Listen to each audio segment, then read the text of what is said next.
Hi, I'm Paul Abramson, and I'm a medical doctor in San Francisco. And I'm going to talk a little bit about my efforts and others' efforts to bring self-tracking into the fold of medical care. And this is just one place where it might be useful. I'm not in any way saying it shouldn't happen outside medical care, in groups and communities, but I think it is a useful exercise to see whether some of this amazing stuff could be integrated more into medical care. So that's what I'm trying to do in my medical practice currently. Rachel Naomi Remen is a hero of mine and someone I actually spend a fair amount of time with. She suffers from Crohn's disease and has been thinking about these things in various terms for a long time. So I'd just like to even read this. Many of the people who come to my office have come because modern medicine has failed them in some way, or they have used up its power to help them and they know not what else to do.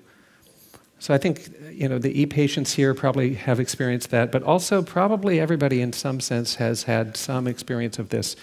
And in my medical practice, I actually started out as an electrical engineer, all the way through a bachelor's, and I kind of bailed out with a master's, and I was here at Stanford, not far from here, for 8 years. And I wound up studying control systems and system identification and the mathematics of actually experimenting on a system and figuring out how it works and then controlling it. And in the end, that really didn't motivate me.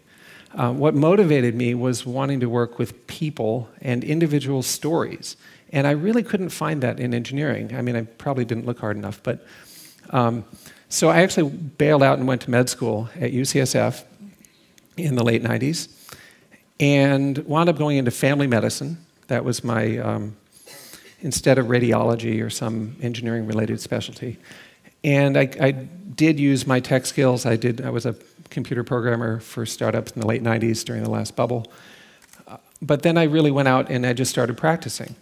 And so I went to rural places. I went to international relief work sites. I worked in cities, big clinics, small clinics, hospitals.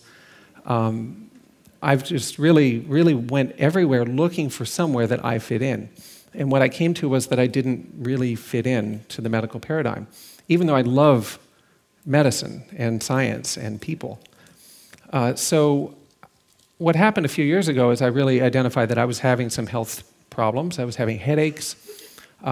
This was in 2011. I noticed my weight went up dramatically over a very short amount of time, despite not really changing much. And I actually started self-tracking. I encountered the quantified self a couple years ago, and I started taking a lot of data and using some of the tools we've heard about. And I thought it was food, or I thought it was, I had a variety of hypotheses about why I was having headaches. It turned out it was something around my onset of sleep. That if, when my eyes start to close, I actually go to bed, then I don't get headaches, or I almost never get headaches. Whereas if I push on and stay up, then I get headaches. And that was something that and it was a timing thing. It was like I have 20 minutes to lie down after my eyes close at 10 p.m. So that was really motivating to me. And I was like, why can't we do this for a lot of people? So through all of these travels, I came up with some thoughts about what's wrong with healthcare. The number one thing, I think, is undisclosed conflicts of interest. And I should say I do have a conflict of interest because I do medical care for money, and I'm talking about medical care. So that is really it, though. I've really drastically limited my conflicts of interest. I'm not going to get into that. I just couldn't resist saying that. But also, regular medical care works for a lot of things, but it's also dramatically ineffective for many things. And there's a real lack of interactivity and empowerment in the standard model. There's also very poor customer service, which is another big pet peeve of mine. So I thought, who might benefit from this self-tracking paradigm of people I work with? And really, so I identified people who have been through the conventional medical system and they really haven't figured it out. Maybe people who have these syndromes or symptoms or collections of problems that really aren't adequately described, and there are really no effective treatments. people who think there's probably something going on environmentally, with their food, with their social environment, with stress, something, and they want to figure it out.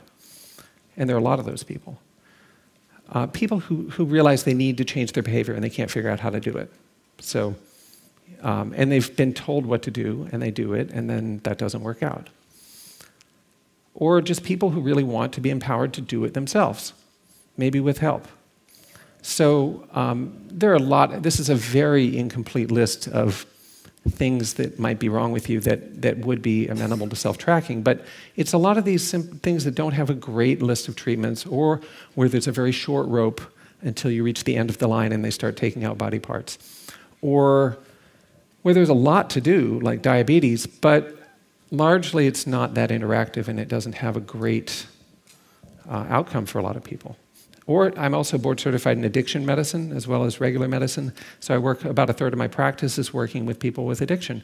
And there are medications and there are various therapies and things, but I think self-tracking is going to be really dramatically effective for dealing with addiction.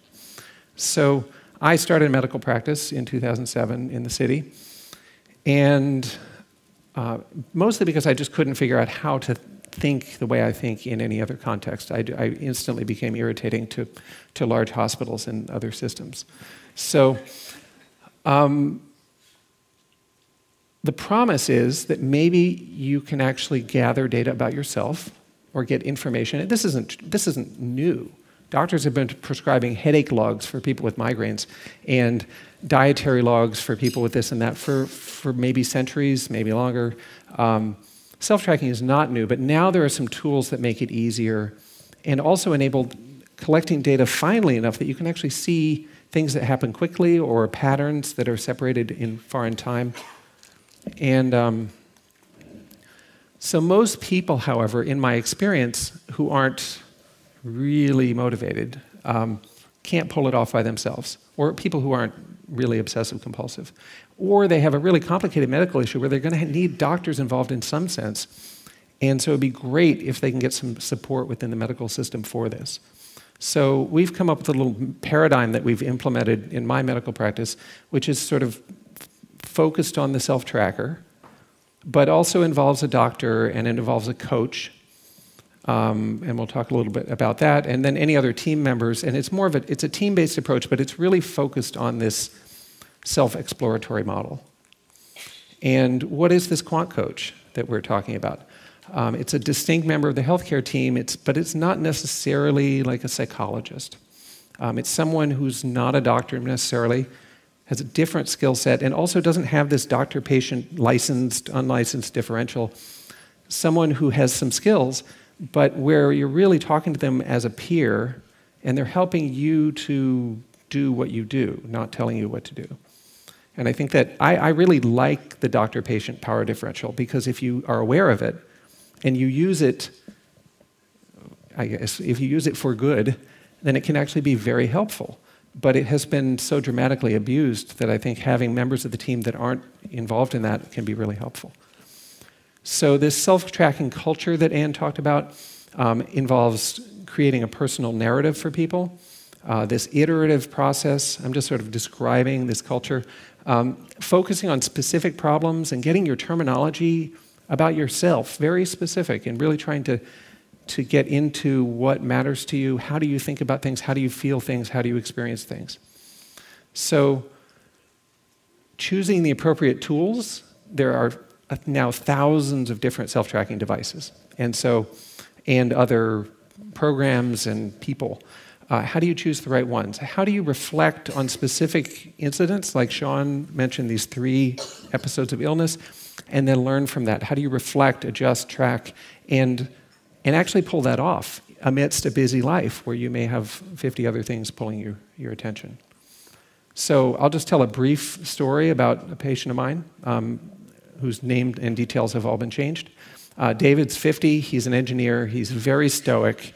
He is not the classic picture of a somatizing person. And over about 3 months, he starts having shortness of breath, chest discomfort, palpitations whenever he exercises, but not always. And But it's sort of gradual enough that he doesn't tell anyone until it gets to be really, really bad. So as soon as, of course, he tells a doctor about this, he goes, it happened to be me, labs, EKG, echo, hospital. He was admitted, I admitted him to the hospital. We got cardiologists involved. Ultimately, he had a stress echo, which is a way to see what's going on. And, you know, everything was normal.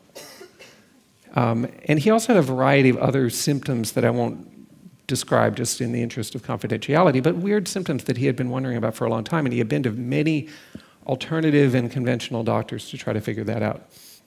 So he called me up, or actually texted me and said, so what? So now what?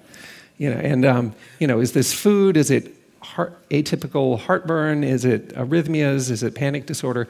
We had kind of tested him for all the things that might immediately cause life or limb to fail. But so we implemented some things, and I used my own picture here instead of him. We're wearing a Zeo sleep tracking device. You know, we're interested in air quality. We're interested in using this app to track his symptoms. And then we can visualize this data in really creative ways. As Anne mentioned, this is the body track platform from Carnegie Mellon. We can look at his location, where things were happening, pictures of his food. We can look at his shortness of breath. And these slides have been corrupted a little bit, but we can look at barometric pressure. We can look at air quality data from the government. And it's really not about the data, though. That's what I've really come to after all of this, being an engineer, being a doctor, all this stuff. I mean, the data is actually helpful, but it's really not about the data, because often there isn't the perfect, you might have that aha solution where, you know, take out, you know, no more turmeric and everything is good. But maybe that happens, maybe it doesn't. But the process of working with somebody around your health, of feeling heard, telling your story, modifying your story, having it be an open-ended process is actually independently helpful to people. What are we doing now? We are actually sort of beta testing this concept in a very limited way. Josh, who was Katie McCurdy's coach, is working with us in New York City in a non-medical, just independent coach role. Anne Wright is actually working also as a coach with some people in Pittsburgh to test out these concepts. And now in San Francisco, in my medical practice, we have currently 6 self-tracking patients working in a medically supervised coaching model just to see how that works. So how do you fix healthcare? I mean, this isn't really the point of the talk, but currently there's a lot of talk about accountable care organizations, patient-centered medical homes, apps for doctors, apps for systems, big data. It's actually not my thing. I'm much more interested in this bottom-up approach, appropriately applied with the right medical care when you need it, if you need aggressive medical care, but really trying to empower the patient to take control of their own health, using the physician more as a collaborator and a consultant, using other non-hierarchical team members, and then only using technology when it's appropriate. So that's really all I have in organized fashion. I'm easy to find, and I'm happy to talk more. Thank you.